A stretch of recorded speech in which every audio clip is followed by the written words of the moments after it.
एक लंग्स के अपने मसाइल हैं। देखें, अब फिर एक और चीज आपने देखनी है। एक तो आपने लंग्स का मैकेनिज्म समझा, एक लंग्स का अपने मैकेनिज्म से फिर हम आ जाते हैं, जब इलाज करने लगेंगे तो फिर हमें एक तो लंग्स के अपने मसाइल हैं, रेस्पिरेटरी ट्रैक के अपने मसाइल हैं, नाक से लेके वलाई तक ये अपने मसाइल हैं, लेकिन इसके साथ कुछ रिलेटेड मसाइल हैं जो लंग्स को खराब करते हैं, जो लंग्स के इस फंक्शन को डिस्टर्ब करेंगे। तो फौरन हमें यह देखना है कि ये लंग्स का अपना मसला है या कोई बाहर का मसला है। तो हम सिर्फ लंग्स के पीछे नहीं रहना आपने। जब आप इलाज करने लगेंगे तो यहां एक तकसीम एक और आ जाएगी। पहले तो आपने लंग्स का मैकेनिज्म समझा, उसके अंदर जो रुकावट आएगी हम उसका तदारा करेंगे, लेकिन कुछ और चीजें ऐसी आएंगी जो लंग्स पे प्रेशर डेवलप करेंगी। इसको कहते हैं डिफरेंशियल डायग्नोसिस। डिफरेंशियल डायग्नोसिस कि आप जब डायग्नोस करते हैं तो फिर आपको और भी सोचना, यार कुछ और भी हो सकता है। लकीर के फकीर नहीं रहना, चुकने होके काम करना होता है। डिफरेंशियल डायग्नोसिस बनाने वाला ही कामयाब डॉक्टर है। डिफरेंशियल डायग्नोसिस बनाने वाला ही कामयाब। अब डिफरेंशियल, एक तो पुल्मोनरी प्रॉब्लम होंगे, लंग्स के अपने मसाइल क्या हो सकते हैं? निमोनिया हो सकता है, COPD क्रॉनिक ऑब्स्ट्रक्टिव पुल्मोनरी डिजीज हो सकती है, एस्थमा हो सकता है, लंग्स न्यूप्लाज्म हो सकता है, लंग्स का कोई कैंसर हो सकता है, प्लूरल ओफियन हो सकता है, लंग्स के अंदर पानी पड़ सकता है, न्यूमोथोरॉक्स हो सकता है, कोई इंजरी हो सकती है, फट सकता है, कहीं से लीकेज हो सकती है, पुल्मोनरी एम्बोलिज्म हो सकता है, कोई क्लॉट कहीं बॉडी से होके कहीं और मूव करके आ सकता है, यार प्लीज कोई और मूव करके आ सकता है, नीचे पेरिफेरी से चला वो आके हार्ट में आया, हार्ट से निकला तो वो आके लंग्स के अंदर उसने रुकावट पैदा कर दी, रुकावट तो बंदे की सडन डेथ होगी। जब सांस ही नहीं आ रहा, एयरवे नहीं आ रही तो ऑब्स्ट्रक्शन होगी। तो ये एयरवेज ऑब्स्ट्रक्शन कोई और हो सकती है। तो ये आपको ध्यान में रख रहे हैं कि ये लंग्स के प्रॉब्लम हो सकते हैं। मसलन नाक से यहां ऑब्स्ट्रक्शन हो सकती है, एडिनाइड्स बढ़ सकते हैं, DNS हो सकता है, थ्रोट के टॉन्सिल इनलार्ज हो सकते हैं, यो स्क्वीज कर सकता है, माउथ के अंदर कोई इंफेक्शन हो सकता है। ये सारा ट्रैक है हमारा। ये ट्रैक पे नजर रखना है आपने, नोक से लेके लंग्स के नीचे तक आपने ये ट्रैक पे पूरे पे नजर रखनी है। ये इसके अपने मसाइल हैं, लेकिन इसके साथ और भी मसाइल आ सकते हैं। नेक्स्ट। हाँ जी, कार्डियोवैस्कुलर मसाइल हो सकते हैं। जब आपका हार्ट काम करना कम कर देगा तो उसका क्या फंक्शन, हमने पहला मैकेनिज्म हमारा क्या था कि हार्ट ने खून भेजना है गंदा वहां से और साफ खून वापस लाना है और उसने बॉडी में भेजना है। तो आपका एक और पार्टनर ही बीमार हो गया तो फिर निजाम कैसे चलेगा? एक पार्टनर बीमार हो गया ना, जिसने आपको हेल्प आउट करना था। लिहाजा कार्डियक प्रॉब्लम भी हो सकते हैं। आपके जहन में फौरन आना चाहिए एज कौन सी है, कोई दिल की तकलीफ तो नहीं थी इस बंदे को। अब पंप सही नहीं करेगा, यूं पंप हो रहा है, यूं पंप हो रहा है, यूं पंप हो रहा है, गंदा खून जा रहा है, साफ खून वापस आ रहा है, गंदा जा रहा है, तो ये फंक्शन यूं स्लो हो गया।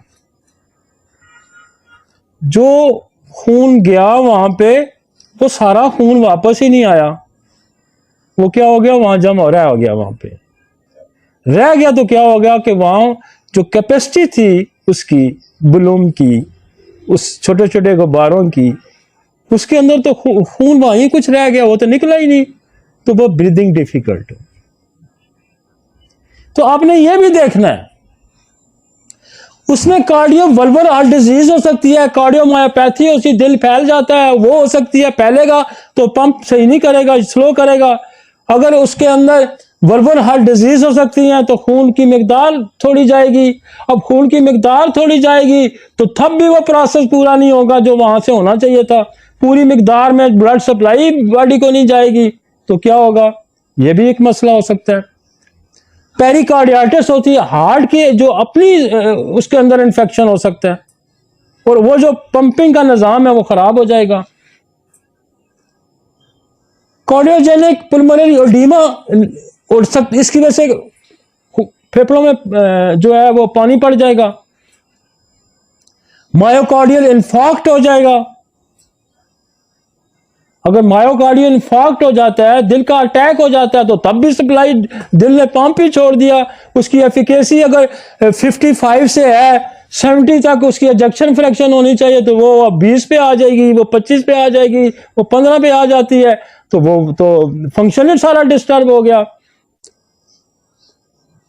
अब्डोमिनल एसाइटिस हो सकती है, पेट में पानी पड़ गया किसी वजह से, कोई कैंसर की वजह से, किसी और वजह से पानी पड़ गया।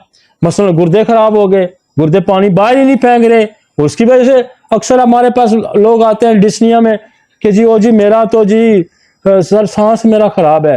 तो हम फेफड़ों का इलाज नहीं करेंगे, हम सर गुर्दों का भी इलाज करेंगे। गुर्दों का फंक्शन बेहतर करेंगे ना, पानी बाहर फेंकेगा ना,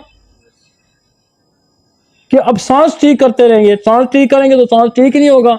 ये बेसिक मैकेनिज्म हमें समझने हैं और इनके तदारक हैं सारों के, इन सारों के तदारक हैं। अच्छा, इसके साथ साथ साइकोजेनिक प्रॉब्लम आ सकते हैं, कोई नफ्सियाती मिसाल आ सकते हैं। और मैं सैकड़ों डिस्निया के केसेस, हमने सैकड़ों हजारों हमने ठीक किए इग्नेशिया दे दे के। आप लंग्स के चक्कर में पड़ेंगे, प्रॉब्लम ही कहीं और आ रहा है। पैनिक अटैक्स आ गए, हाइपर वेंटिलेशन सिंड्रोम आ गया, ये बहुत सारे आगे चले। समझ आ रही है? अलर्ट। अब मेरे पास एक बच्ची आती है, वो उसका सांस खराब है, इमरजेंसी में जाती है, फिर जाती है, फिर इमरजेंसी में जाती है, फिर आती है। वो मेरे पास जब आई तो उसका सांस खराब हो गया। तो उसका भाई जो है वो कहने लगा कि जी वो पॉलीथिन लाओ, जी पॉलीथिन लाओ, इसके मुंह पे चढ़ाओ। अब देखे ना, आप एक बंदे को सांस ही नहीं आ रहा तो उसको पॉलीथिन चढ़ा रहे हैं। वो कहते पॉलीथिन चढ़ाएंगे तो ठीक हो जाए। मेरे जहन में मैं कहा ये तो साइकोलॉजिकल प्रॉब्लम आ गया, ये तो अपोजिट जा रहा है। एक बंदे को ऑक्सीजन चाहिए तो उसको तो पॉलीथिन चढ़ा रहे हैं ये। तो मैंने मैंने कहा ठहर, पॉलीथिन ना चढ़ाना इसको। मैं कह रहा गिनेशिया 2 वाले कतरे डालो। कहते हैं जी सांस खराब हो जाएगा, फिर तो बड़ा मसला हो जाएगा, और यहाँ ना ऑक्सीजन है ना कुछ है। समझ आई आपको? जो ही मैंने गिनेशिया डाली तो बंदा आले पॉलीथिन वाला पीछे, मैंने रोक दिया उसको। मैंने कहा इधर ही खड़े रहो। कहते मैं क्या, अब नहीं होगा खराब, अब नहीं खराब होगा, नहीं हुआ खराब। मैंने उसके बाद मैंने हिस्ट्री ली उसकी। मैंने कहा क्या वो कोई नहीं प्रॉब्लम, बस सांस गिरा। मैंने कहा इसको तो कोई मसला है, इसको तो ज़हनी मसला है। आप जाके इसको ऑक्सीजन लगवा रहे हैं, आप इसके साथ ये। तो वो फिर बाद में पता स्टोरी लगी कि इसका रिश्ता, एंगेजमेंट थी, वो ब्रेक हुई और उससे। तो ये साइकोजेनिक प्रॉब्लम्स कोई हो सकते हैं, लेकिन आपने ये मिनट के अंदर डिसाइड करना है। भाई इतनी तेज माइंड फेरना है आपने, इतना तेज माइंड फेरते हैं। और मैं सारा दिन इसी तरह चलता हूं। हम भी सारे दिन रेस्पिरेटरी मसाइल को डील करते हैं और ये सारी चीजें हमारे जहन में होती हैं। मेटाबॉलिक डिसऑर्डर हो सकते हैं, जैसे मैंने कहा रीनल फेलियर हो सकता है, फीवर इतना हो सकता है, थायराइड की कोई डिजीज हो सकती है। थायराइड इलाज कर गया, थायराइड इलाज कर गया और अंदर को प्रेस कर रहा है उसको, तो ट्रैकिया को। तो आप लंग्स की इलाज करते रहेंगे तो बच्चे भी भाई थायराइड को कंप्रेस कर रहा है। वो कोई हकीम था ना, वो पहले हकीम गांव में फिरते थे, तो वो कोई उन्होंने कहा कि जे ऊंट के अंदर ना वो तरबूज फंस गया गले में। तो साथ उसका कंपाउंडर भी था। वो फंस गया ना जब, तो उसने क्या किया कि एक पत्थर नीचे रखा, एक ऊपर से मारा, वो टूटा तो वो टूट के बैठ गया। वो जो हकीम जो डिस्पेंसर जो साथ था ना, जो सीख रहा था, उसने कहा यार मसला ही कोई नहीं। उसने अपना बैग उठाया, दूसरे दिन चल पड़ा। तो ये थायराइड गाइटर किसी का देखा अम्मा जी का, तो उसने कहा लाओ जी 2 पत्थर एक थल्ले रखे, उत्तर मारा, अम्मा जी मार देती। तो मेरी बात सुनो, दिस इज अ साइंस, ये साइंस है, इसको समझना पड़ेगा। तुर तिक्के से काम नहीं चलेगा, वगरना अंदर हो जाएंगे आप बंदा मार के। मेटाबॉलिक एसिडोसिस हो सकता है। एसिडोसिस क्या होता है कि बॉडी के अंदर एसिड जब ज्यादा हो जाते हैं और वो एसिड जो है वो सारे कार्बन डाइऑक्साइड बन जाते हैं और ऑक्सीजन लेवल गिर जाता है और वो सांस खराब हो जाता है। अब इमरजेंसी में क्या होता है, सबसे पहले ये गैसेस चेक करते हैं ब्लड के अंदर। और बाहर तो मैं अभी यूके इधर उधर गया हूं, वहां तो 1 मिनट के अंदर 2 मिनट के अंदर गैसेस का रिजल्ट आता है कि बॉडी के अंदर गैसेस है, गैसेस निकालनी कैसे है, ठीक है ना। उसको एसिडोसिस कहते हैं। डायबिटीज कीटो एसिडोसिस, जिनको शुगर होती है उनके अंदर भी ये कीटो एसिडोसिस हो सकता है। इन्फेक्शन हो सकते हैं, कोई सेप्सिस हो सकता है, न्यूमोनिया हो सकता है, एपिग्लोटाइटिस होता है। हमारे ये ट्रैकिया के ऊपर एक एपिग्लोटाइटिस लगा हुआ है। उसका फंक्शन ये है, जब आप खाना खाते हैं तो वो ट्रैकिया को इधर से अंदर बंद कर देता है, नवाला नीचे जाता है, फिर वो खोल जाता है। उसकी हम आपको यहाँ एक मूवी भी दिखाएंगे, नीचे जाता है फिर खोल जाता है, फिर खाना खाते हैं, फिर वो उसको बंद कर देता है कि खाना लंग्स के अंदर ना चला जाए, ठीक है। जिसको बाद में एस्पिरेटरी निमोनिया भी लोगों को हो जाता है। कोई चीज खुराक, कोई पानी अंदर फेफड़ों में चला जाता है। तो वो नेचुरली खुदा ने यहाँ एक सिस्टम लगाया हुआ कि जो ही खाना आएगा तो वो उसने उसको बंद करना है। ये ट्रैकिया है ना, इसके पीछे खुराक की, ये सामने ट्रैकिया है, इसके पीछे खुराक की नाली है। तो पीछे से खाना जब उतरेगा तो ये ट्रैकिया के यहाँ ऊपर मुंह के ऊपर ही वो लगा होता है, यूं परसा, यूं होगा फिर बंद हो जाएगा, फिर यूं होगा फिर बंद हो जाएगा। ये एपिग्लोटाइटिस। उसके अंदर जब सोजन हो जाएगी, कोई इंफेक्शन हो जाएगा, तो क्या करेगा, वो रास्ता बंद कर देगा। रास्ता बंद गया तो सांस ही नहीं, हवा ही नहीं, एयर ही नहीं गई, काम खराब हो गया।